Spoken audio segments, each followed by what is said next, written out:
مزید. اور یہ اسی طرح عورتوں اور مردوں کی نماز کا جو فرق ہے یہ بھی صدیوں سے چلا آ رہا ہے.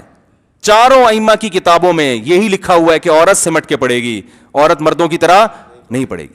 اب یہ شروع کیا ہے کہ عورتیں, اور ایک حدیث سے استدلال کیا ہے کہ سردہ اس طرح نہ کرو جیسے کلب کی طرح نا, کتا جیسے وہ سمٹتا ہے. تو وہ مردوں کے بارے میں نہیں, وہ عورتوں کے بارے میں نہیں, مردوں کے بارے میں. امام بخاری نے ایک خاتون کا تذکرہ کیا ہے, اپنے تابعیہ تھیں یا صحابیاں تھیں, ام دردہ, کہ وہ مردوں کی طرح نماز پڑھتی تھیں. اس سے استدلال کرتے ہیں, دیکھو تو اس سے پتہ چلا باقی ساری کس طرح پڑھتی تھیں, عورتوں کی. پتہ چلا مرد اور عورت کی نماز میں فرق تھا نا, تبھی تو امام بخاری کہہ رہے ہیں تبھی امام بخاری کہہ رہے ہیں کہ وہ مردوں کی طرح نماز پڑھتی تھیں. برائے یہ مسئلہ کہ دلیل, بھائی دلیل اجماع امت ہے. بخاری مسلم, ہر چیز بخاری مسلم میں اجماع امت دلیل ہے, ہر چیز بخاری مسلم میں تھوڑی ہے. ورنہ آپ مجھے بتاؤ کہ عورتیں آہستہ لبیک کہیں گی, اس پہ کوئی حدیث پیش کرو. کوئی حدیث نہیں ہے. وہ انجینئر نے ایک عبداللہ بن عمر کا قول پیش کیا تھا. تو ایسے تو صحابہ سے بعض صحابہ سے یہ بھی ثابت ہے, تابعین اور اسلاف سے, کہ وہ عورتیں سمٹ کے نماز پڑھیں گی. آپ تو ہم سے حدیث کا مطالبہ کرتے ہو نا, حدیث سے مراد قول رسول. اور کمال کیا انجینئر نے, کیونکہ سامنے نہیں بیٹھ رہا نا, وہ اسی وجہ سے نہیں بیٹھ رہا, اس کو پتا ہے پکڑا جاؤں گا میں.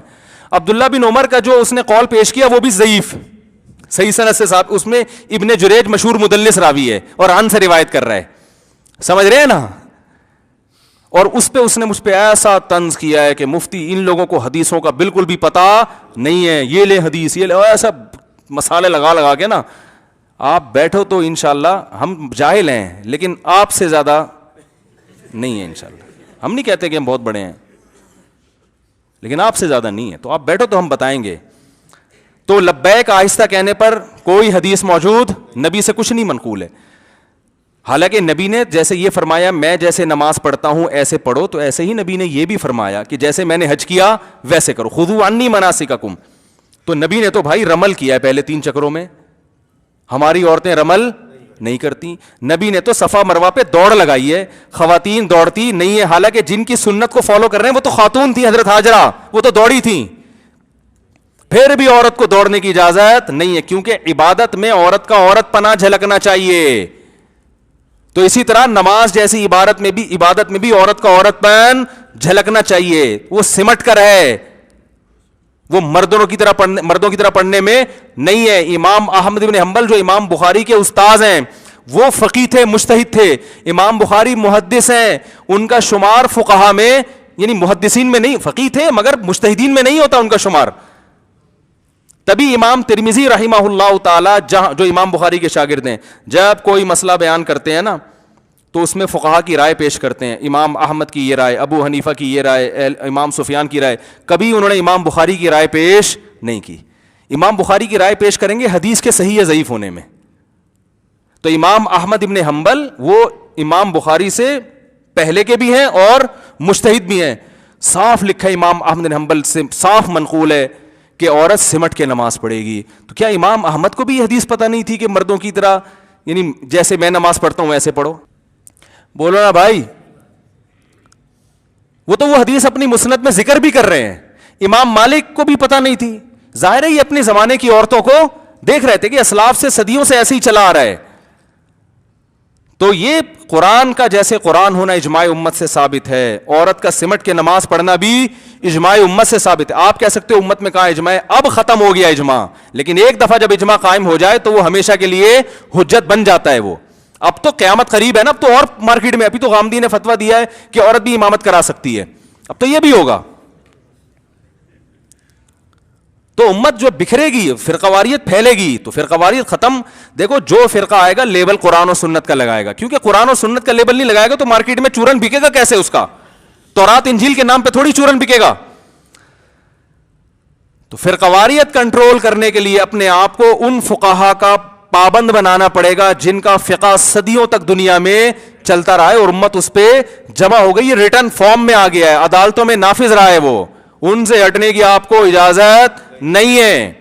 باقی میں کسی عالم کی شان میں گستاخی کا قائل نہیں ہوں, چاہے وہ اہل حدیث عالم ہو, چاہے وہ کوئی بھی ہو, سلفی ہو. علماء کا بہرحال احترام کیا ہے, اور علماء کی خیریں ان کی خامیوں پہ بہرحال غالب ہوتی ہیں. تو ہمیں تو شریعت نے یہ کبھی نہیں کہا ہمیں کہ جس آدمی میں کوئی برائی نہ ہو اس کی اس کو اچھا سمجھو, تو ایسا تو مارکیٹ میں کوئی بندہ ملے گا ہی نہیں, ٹھیک ہے نا.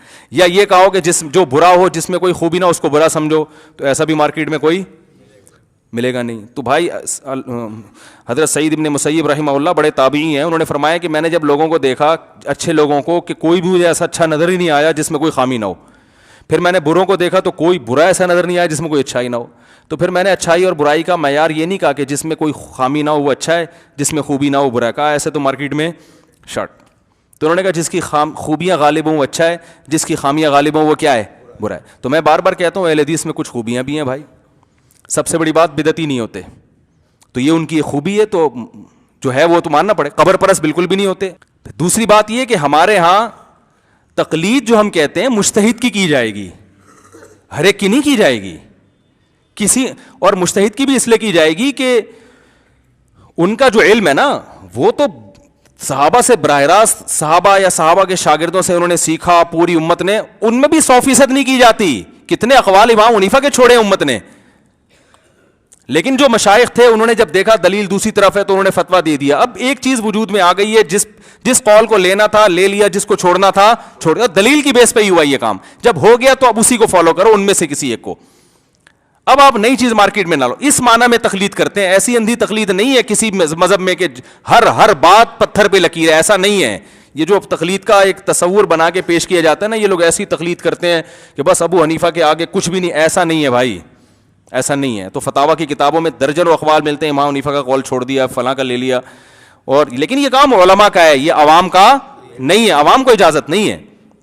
علماء خود سمجھتے ہیں کہ کس قول کو لینا ہے, کس قول کو چھوڑنا ہے. اور وہ ہر قول پہ حدیث رسول موجود ہوتی ہے, وہ نبی ہی کو لیا جا رہا ہوتا ہے. سمجھ رہے ہیں کہ نہیں سمجھ رہے؟ اچھا آگے جلدی سے بات کیا چل رہی تھی, جلدی ختم کرنی ہے. کہاں ہے موضوع پہ؟ نہیں, ابھی جو آخری بات چل رہی تھی, موضوع تو ہو گئے. خواتین کا بھی ہو گیا, نماز کا. ہاں اب دیکھو خواتین کی نماز میں وہاں صحیح ہے صفا مروہ میں, عورت نہیں, کوئی دلیل نہیں, کوئی حدیث نہیں ہمارے پاس. بھائی عبادت ہے تو عبادت میں عورت تو اس, جبکہ نماز میں تو صریح حدیثیں موجود ہیں جو بتا رہی ہیں کہ عورت کو نماز میں حیا کا اظہار کرنا ہے. حدیث میں سب سے پہلے عورت کا سطر نماز میں مرد سے کئی گنا زیادہ.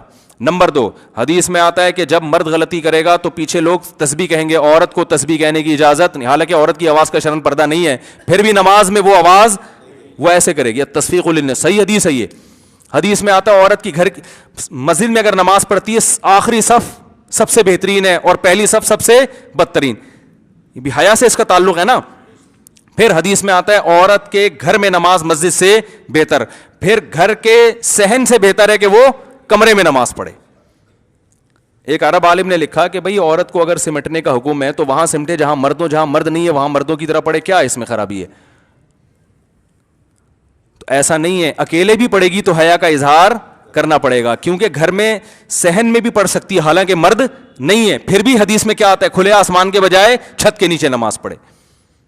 تو اتنا سمٹایا جا رہا ہے, اتنا سمٹایا جا رہا ہے. تو یہ اسی لیے کہ عورت کا جو مردوں کی طرح جب نماز پڑھے گی تو اس میں سمٹنا نہیں. اور آپ ٹرائی کر کے دیکھ لیں, ادھر عورت کو عورتوں کی طرح نماز پڑھو, اس میں عجیب اس کا جو ہے نا عورت پنا جھلک رہا ہوگا, حیا نظر آ رہی ہوگی, وہ اس طریقے میں اچھی لگ رہی ہوں گی.